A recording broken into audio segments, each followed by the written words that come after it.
What's up, guys? Welcome to another episode of More Context. Today we are talking about the Olympics and the problem with it and why no one seems to want to host them anymore, winter or summer.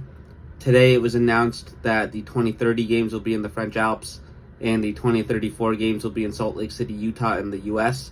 And those were the only bids. They announced them together again, a practice that they did for the first time ever in announcing the 2024 and 2028 games, in part because they were afraid that no one would bid for 2028 because 2024 only had two bidders in LA and Paris. So they just gave both of them the Olympics in subsequent Olympic years. But this has been a very recent issue because if we go back to 2008, there were 10 bids to host the games. 2012 had 9 bids, 2016 had 7 bids, and 2020 had 6 bids. Similarly, only one Olympics in the next decade has had more than 2 bids, and that was 2026 between Milano in Italy and Stockholm in Sweden, which Milano ended up winning. But people don't seem to be interested in it. Government officials don't seem to be interested. People that live in these cities don't want them. And today we're going to look at why. So a similar situation like this has happened before. It happened prior to the 1984 Olympics in LA, where LA was the only city that wanted to host. They basically offered the IOC that they'd host the Olympics if the IOC agreed to everything that they wanted them to. The IOC is the International Olympic Committee. I don't want to say that every time, so I'm just going to use that acronym. So basically, LA used the leverage that they had to get the IOC to guarantee the losses. So if LA lost money, the IOC would pay them back. And the people organizing it decided to just use private spending and not government money. So that was one of the first Olympics and one of the only Olympics to turn a profit. And they made $233 million for their efforts. Even big stadiums that needed to be constructed, they got 7-Eleven and McDonald's to sponsor them. So they didn't have to spend money on that. Otherwise, they just used all existing venues. In fact, even the Olympic Village at the time, they just used the dorm rooms at USC, which is pretty funny to think about. And I guess that's cool. But like I said, it's happening again. So let's look at why it's happening now. So first of all, a little background on the bidding process because it's new in the last few years. There are now 2 permanent future host committees, one for the Summer Olympics, one for the Winter Olympics that the IOC uses. And those committees make suggestions to the IOC executive board. And then, conversations move on and there's a voting process within the entire IOC. So using New York City as an example, the process begins with informal dialogue between the IOC, the National Olympic Committee, and the host city or region. So say New York, New Jersey wants to host the Olympics. Officials from both of those states, so say the governors, senators, whoever, construction people, whoever has an incentive to host the games, they would talk combined with the U.S. Olympic Committee. They'd, just start informal conversations with the IOC, be like, hey, maybe we can host the Olympics sometime, right? That goes into, a little further conversation where a plan and vision is made, and then a feasibility study is conducted that takes into account the venues, the transportation, the existing infrastructure with hotels and stuff like that. So in the case of New York, New Jersey, there is existing subway lines and overall trains and other public transport. Is it good? No, but it's there. There are also a lot of stadiums and venues that can be used. Obviously, a lot would need to be developed, but all of that exists. So it would be feasible with a little bit more improvement. So it would most likely pass the feasibility study. Once that happens, then targeted discussions are opened with the IOC executive board about a specific year in mind. So say the 2040 Olympics, the 2040 Summer Olympics in New York and New Jersey. So then you plan out, you decide what you're going to do, you put together an entire bid, and you present that to the entire IOC, and then there's an election process to decide which vote wins. Hasn't been much of an election recently because there's only one bid. Kind of like the U.S. election, only one decent candidate, but let's not get started there. But if that happens, then that country signs a contract and they're the host. This costs a lot of money to do even without winning it. Chicago wanted to host the 2016 games. They spent over $70 million, and some estimates say over $100 million, on just bidding for it, and they didn't win. So, some could see that as a huge waste of money because you didn't accomplish anything and you spent that many taxpayer dollars. But that's just me. And another interesting fact about this, and another reason why the Olympics might be on decline now, is before 2000, only 18% of the bids were from countries seen as developing countries and not industrialized. Since 2000, over 50% of bids have been from developing nations, with cities such as Istanbul, Bangkok, and Havana bidding to host the Olympics. There are also a lot of political consequences to hosting the Olympics. And while it's good politically as well for some people, like, hey, I'm the guy that got the Olympics here. Like, that is an obvious benefit. But at the same time, there's a lot of consequences, and we've seen those in recent years and just in Olympic history in general. So let's get into those. First of all, in the last years, cities like Boston, Hamburg, and Munich have wanted to bid on the Olympics, and their citizens have said no, either by vote or by protest, and those cities have withdrawn their bids. So, once again, no one seems to want the added hoopla that comes with being an Olympic host city because of the chaos that comes with it. In fact, while I was traveling last week, I ran into people that left Paris and are traveling specifically right now because they don't want to be in Paris for the Olympics. Which seems weird for someone that's never experienced it and that's a huge fan because, like, oh, I'd love to, if New York or New Jersey hosted the Olympics, I'd love to be there. LA's hosting them in 4 years. I really want to go and just live in LA for a month and go to every event. But I can see how that is also like a massive nuisance, which I guess we'll experience in this region with the World Cup in 2 years.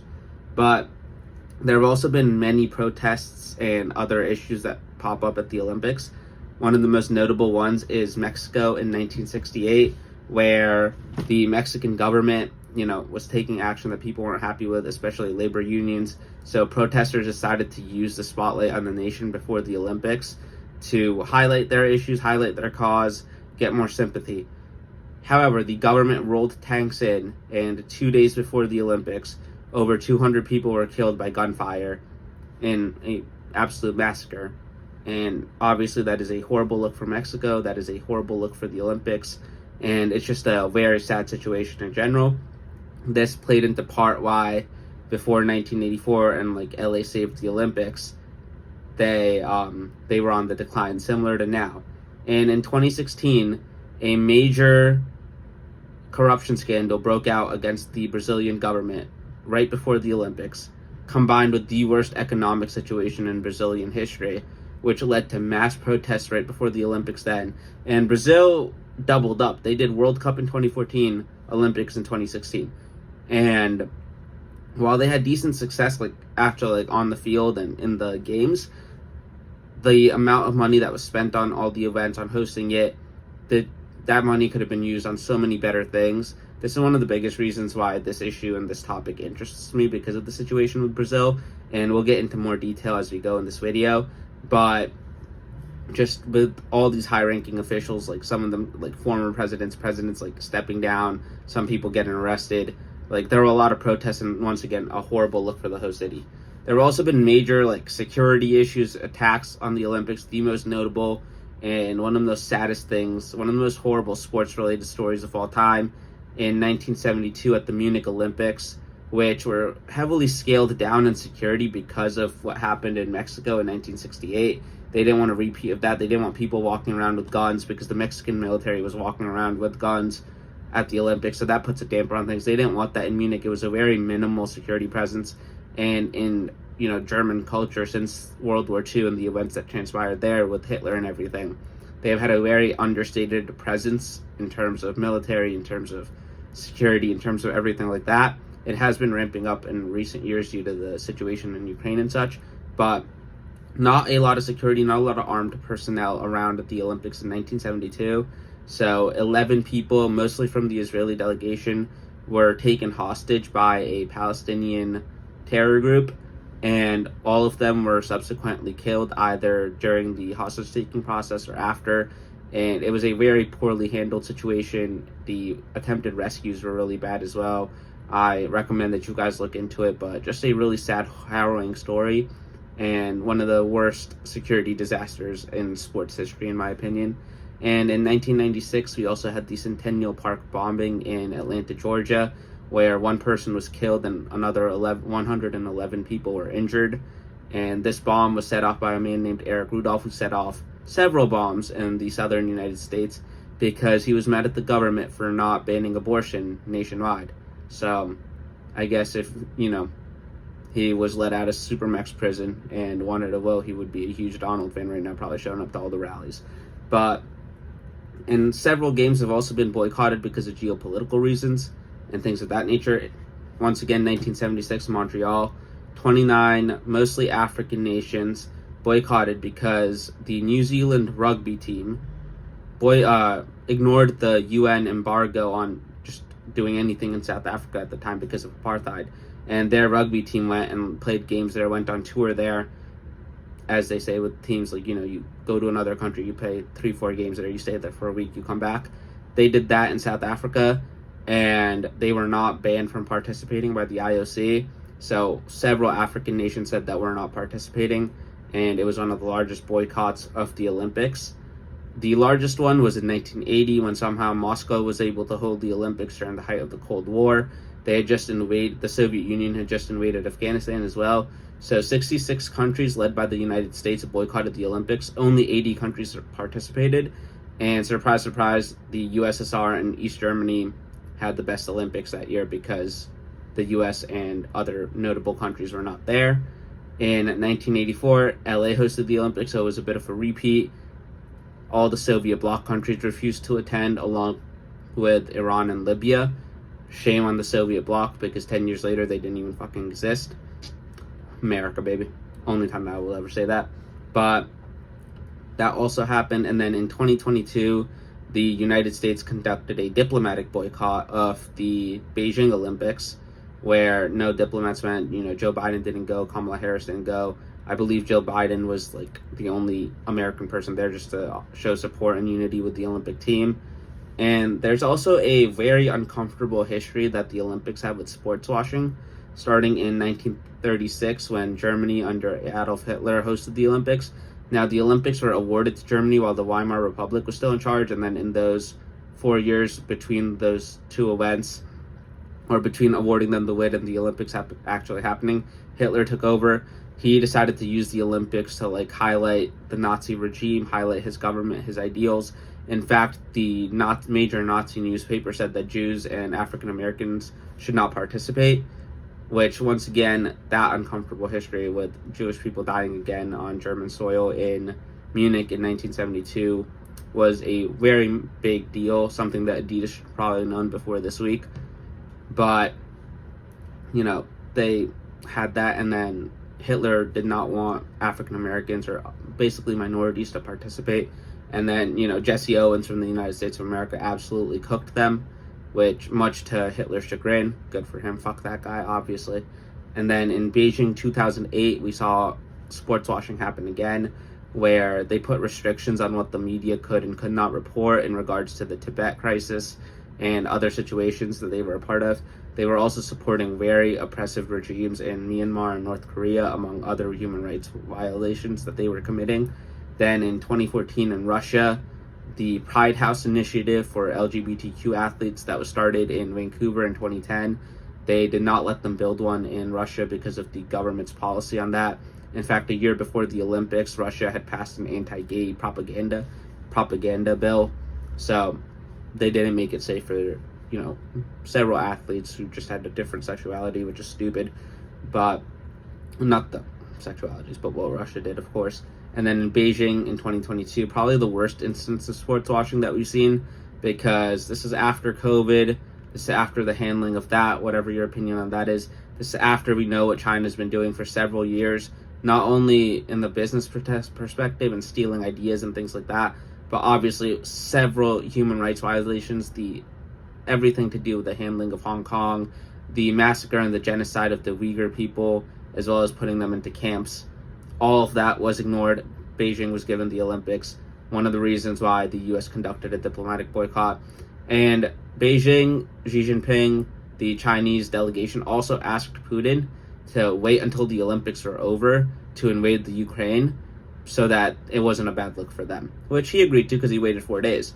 But just another example of countries trying to or not trying to use the Olympics to conduct really bad maneuvers. In fact, Vladimir Putin loves invading countries during the Olympics, so everybody should just, like, every satellite in the world should just be on that motherfucker for the next couple of weeks, month and a half maybe. In 2008, during the Summer Olympics in Beijing, he attacked Georgia.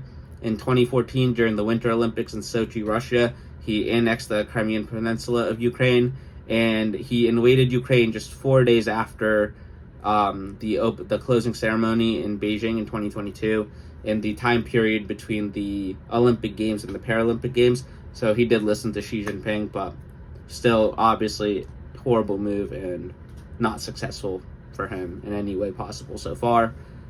And those are several political reasons and political instances that have dissuaded people from hosting the Olympics. And if we look at it, we have Vancouver, London, Sochi, Rio, Pyeongchang, Tokyo, and Beijing again hosting the Olympics. So it's a lot of developing nations.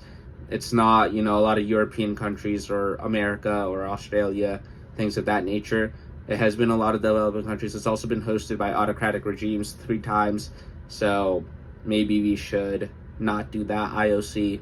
Maybe figure out another scenario.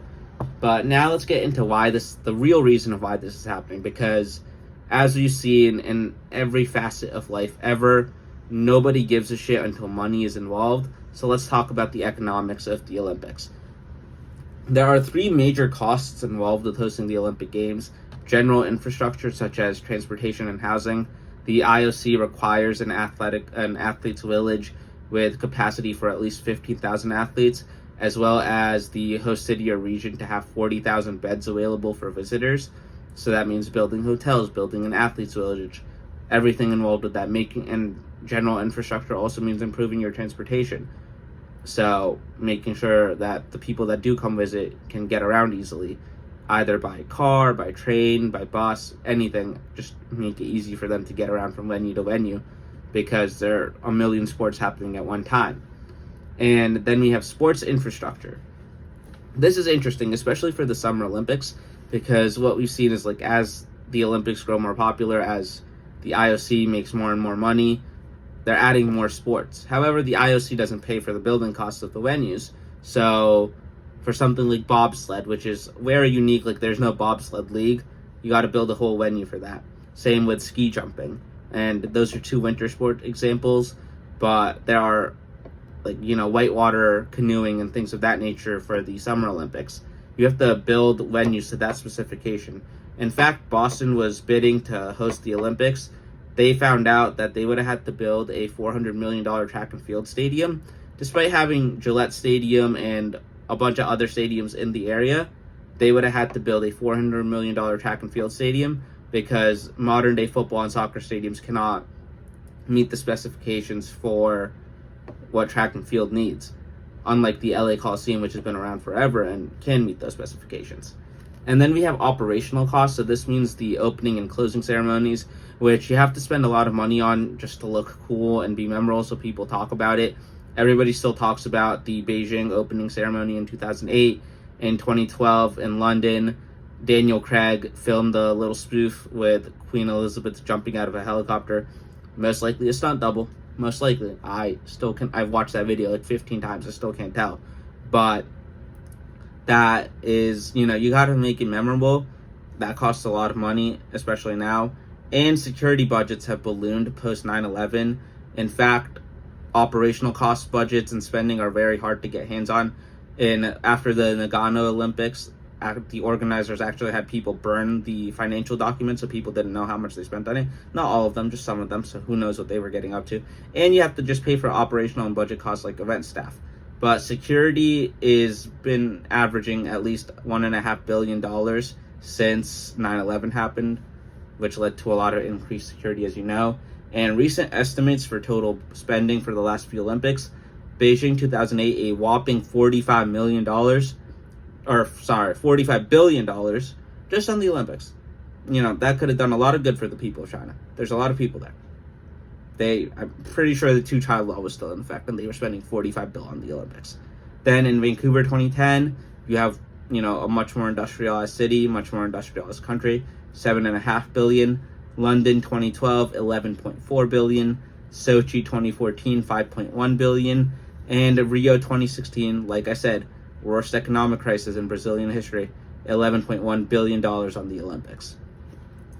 And then let's talk about the benefits, because the IOC says there are a lot. You can go on their website. They're like, oh, these are all the reasons why you should be excited to host the Olympic Games. In reality, none of them are really true. Unless you're like a dictator and want people to come to your country and like people to forget that you're a dictator. Shout out Putin. Let's ignore that. But in the short term, the IOC says that, you know what? You're going to hire so many people for the construction. You're going to have so many more tourists coming in. People are going to be spending so much more money. That doesn't really matter if you're actually use the economic brain. And now it is officially time to use the economic degree for the next 10 minutes. There are two major economic effects that limit the impact of the Olympics. The first one is the substitution effect. What that means, basically, with examples, is if a citizen or a visitor or someone that lives, say, in New York, spends like $400 total on their Olympic tickets. That is $400 that they're not spending on, an Apple purchase or Target or anything like that. So basically the same amount of money is going into the economy as before. It's just going in as like Olympic spending now instead of what they would normally spend on. And people have seen this, where in Salt Lake City, the tourism and restaurant spending went up, like the taxable revenue went up in Salt Lake City, but the general merchandise revenue went down by a lot more because it just couldn't keep up. Like, people are just not spending that much money. And then you have the crowding out effect, which is a little bit more understandable for a non-econ person, where basically you have 40,000 people descending on Paris or Salt Lake City or LA to watch the Olympics. Those 40,000 people basically replace the people that would visit those cities anyway. Maybe not Salt Lake City, because I don't know who's going to visit there outside of ski season, but, you have people that come into London, LA, Beijing, sorry. I'm just trying to think of examples. Maybe, Italy, the French Alps. You have people, Paris. You have people that visit them anyways. You have tourists that go there every year regardless of what's happening or not happening. So those tourists that would have come that year are not going to, because every hotel is overpriced. Every restaurant's going to be full. You're not, like, the lines at Versailles and the Eiffel Tower are going to be huge. Like, you're not going to want to go. You're not going to have a good time. So you're just going to wait a year and go. And Beijing saw a 30% drop in tourism during the Olympic year. And London saw a drop from 2011 to 2012 for the months of July and August, or June, July, and August. I'm blanking on that. Because less people came because of the events that were being held. So that basically cancels out anything good that would come with tourism at the Olympics. When it comes to construction and new jobs added, unless you have very high unemployment in your economy, you're not going to see a tangible impact from hiring people to construct Olympic projects. Now, most revenue for the Olympics does come from TV sponsors and ticket sales. However, the amount of TV revenue given to the host city is at the IOC's discretion. They can do whatever they want with that money. They can give you 15%, they can give you 30%. It's usually around 30%, but it depends. So between 2009 to 2012, in a cycle that spanned one winter game and one summer games, the IOC made $3.19 billion. 2.7 of that came from TV revenue. Vancouver hosted the 2010 Olympics, and like we said earlier, they spent $7.5 billion to host them of their own money. They made $1.57 billion after getting only 15% of that $2.7 billion that the IOC made in revenue. So they spent $7.5 billion, they made $1.5 billion. So basically they lost $6 billion hosting the Olympics. And I don't know how much tourism and everything after the fact is going to, meet up to that. London spent $11.4 billion, like we just mentioned a minute ago, and they made a little bit more money. The Summer Olympics are watched more and everything like that. They made $3.27 billion, and they received 26% of that $2.7 billion that the IOC made in TV revenue. They gave London 26% of that, so roughly a quarter, a little bit more than a quarter. But still $8 billion that London lost hosting the Olympics. And then, so why would a country want to host the Olympics? What is the economic benefit for a government spending this much money? So whenever a government is spending more money on an infrastructure project or something like the Olympics or World Cup, it's expansionary monetary policy. And it's because the government is spending a lot of money on a project, creating jobs, putting more money into the economy. It's what gets an economy out of recession.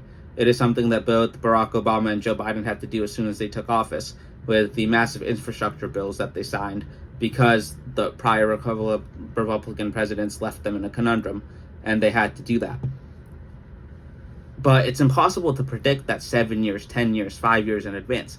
Salt Lake City was just awarded the 2034 Olympics. There's no way of telling that what the state of the U.S. economy or the Utah economy is going to be in 2034 right now when they just got it. And they're going to have to spend a lot of money on infrastructure and everything like that to get ready for it.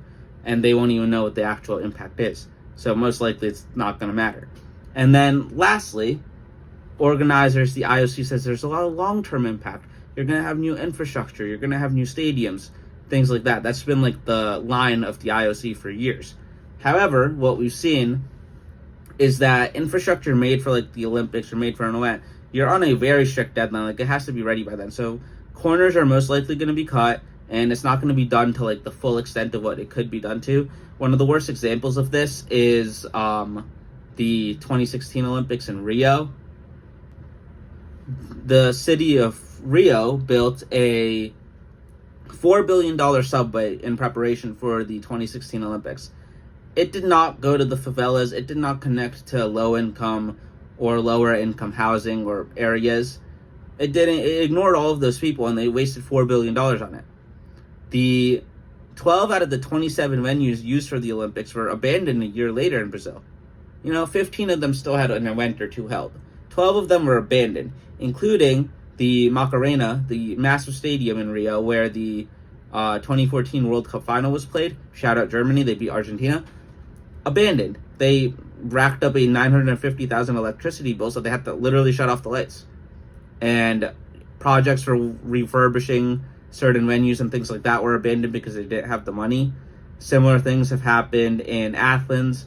They hosted the 2004 games. A lot of those venues are run down and abandoned now. And the Bird's Nest Stadium in Beijing, which is really cool looking, especially for 2008 standards, that costs $10 million a year to maintain for the city of Beijing and the government of China, which is part of the reason why they offered to host the 2022 Winter Olympics, so that they could just like reuse some of that infrastructure and another city wouldn't have to build it.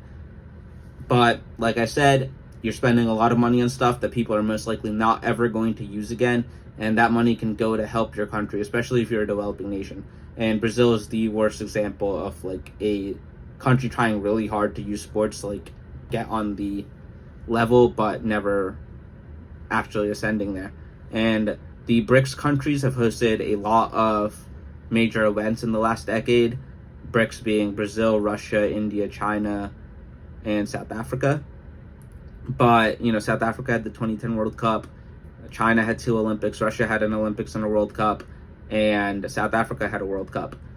But, none of them have ascended onto like a America, Great Britain, France level yet. Now, Russia and China are like dumbass countries, so like, they're not the people, they're the people running those countries. Dum-dums. But, so that leads to why they are in that predicament. But even other countries, it does not really help.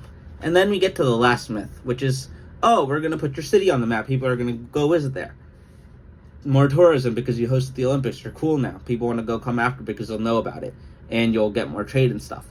The trade and stuff is just not really there, because what people have seen that conduct economic studies is that it's not actually winning the games, like winning the bid to host the games, that gets you a boom in trade. It's bidding for them, because it just signals that your government is open to trade and wants to spend money.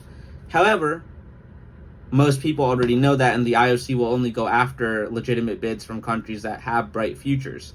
So, or so they say. Once again, Russia hosted it. But, so those countries are already, like, known by people that have 1 or 2 brain cells that, oh, this is probably a country that we should be trading with. For example, Istanbul was one of the runners-up to host one of the Olympic Games in the last few years.